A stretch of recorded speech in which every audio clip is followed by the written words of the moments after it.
Hello. We're here to get rid of the knob and tube.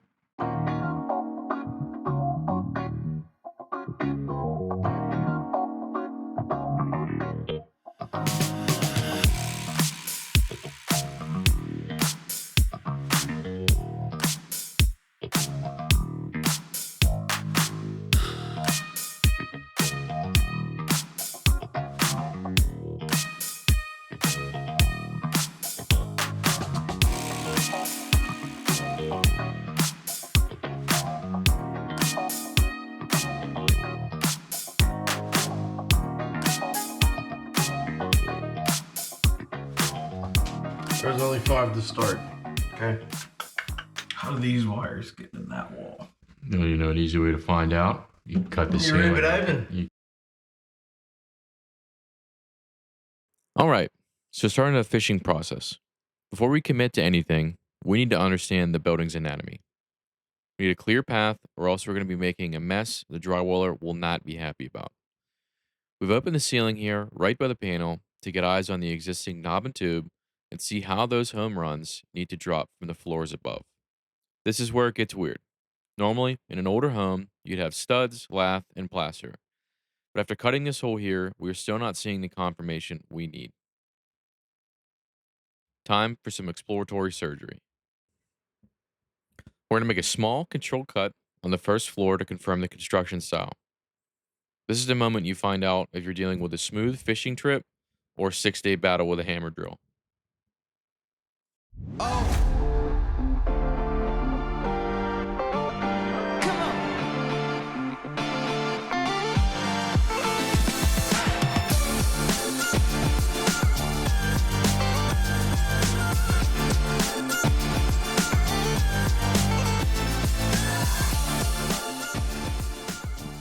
So it turns out the house does have double layer brick with plaster directly on top of it on the interior.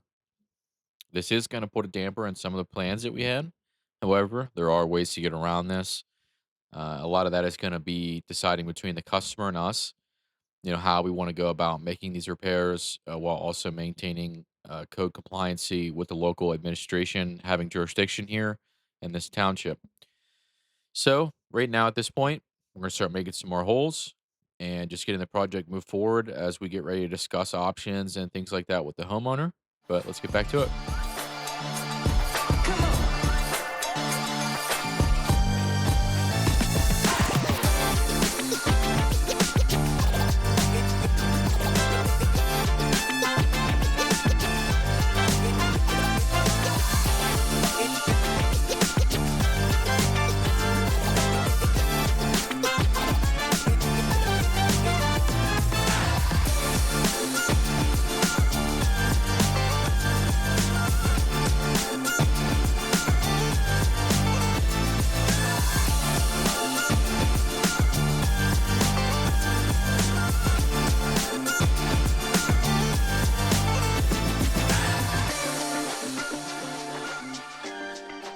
Just wanted to provide some quick context. I'm currently at the hole you just seen us cut in. Jake is over by the panel at another hole we cut in afterwards, and he's sending me the fish stick. Right there.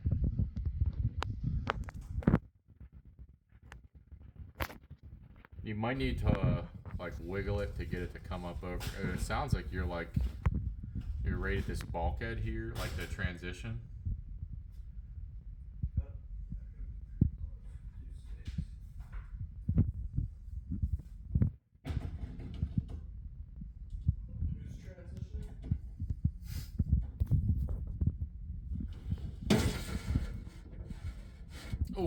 Oh, keep going. I got some money shots. Go nice and slow. Oh, that's a money shot. Back up a little bit. No, it's all right. Go straight, go forward.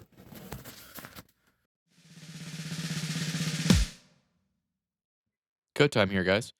So, Article 334 is what deals with non-metallic cabling, which is what's typically run in residential facilities. Then we go to 334.30, securing and supporting B1. Non-metallic sheathed cable shall be permitted to be unsupported where the cable One is supported between access points, concealed spaces, and finished buildings or structures, and supporting is impractical. Now, that code reference is what allows us to open up two access holes on either side of a wall or ceiling, and then shove a fish rod through and pull that cable through without having to rip open the entire ceiling and add cable supports at the mandatory interval of 4.5 feet if it was other than fishing.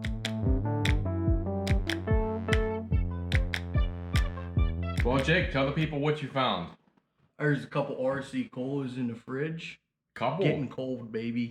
There's knob and tube. From somebody over tightening a screw.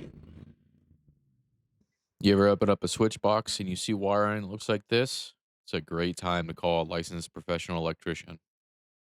So on today's episode of Where is the Buried Box, we've got Romex up top, powering a light that has a ground, clearly not connected, and leaving the switch box is clearly knob and tube. So, where's the box? So we have this little section here. The idea is we're going to be taking power from this switch here, and we're trying to get down to our box that we refed down here. However, if you look, you can see there's a stud right there. And that stud runs right up through here. So we've come up with a plan, but let me know what you guys would have done. So we were able to get that wire up through here, down here. What we ended up doing was taking a large size Forstner bit, drilling a hole through that stud. That gave us the ability to fish it out. I'll tell you what, guys, you really got to make some holes, drilling out a house, rough in, rewire, whatever it might be. This DCD 443 7/16 Chuck DeWalt will do the trick. This thing is a workhorse.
Alright guys, so we were able to get our wire up from here, as you saw earlier, into here. Now we're going to be able to get it up into this area here in the ceiling.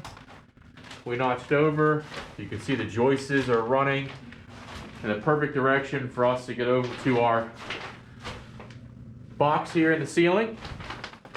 I'll show you what that looks like up here. See if you can find the transition between Romex to Knob&Tube. So you can see down here, nice clear path right over. And then here's all the Knob&Tube that we're getting out of here, guys.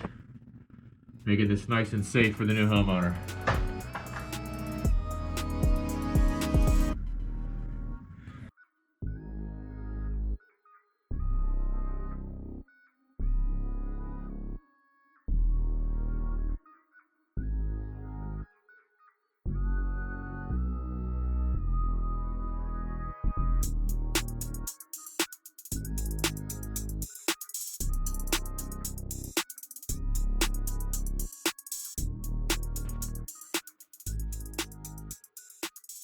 So one thing, guys, you can see, the amount of debris and things like that that come from jobs like this.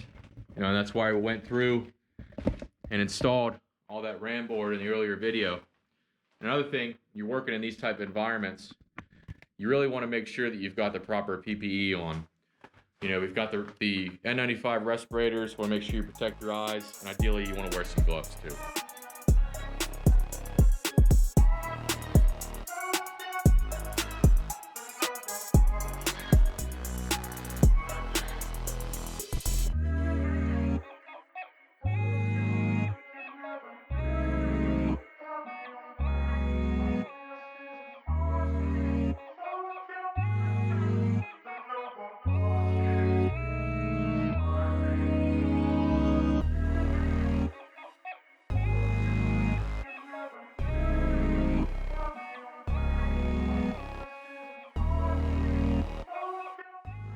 Thanks, guys, for tuning in. Like, comment, subscribe, and stay tuned for episode 3, where we continue the demo and running the new cables.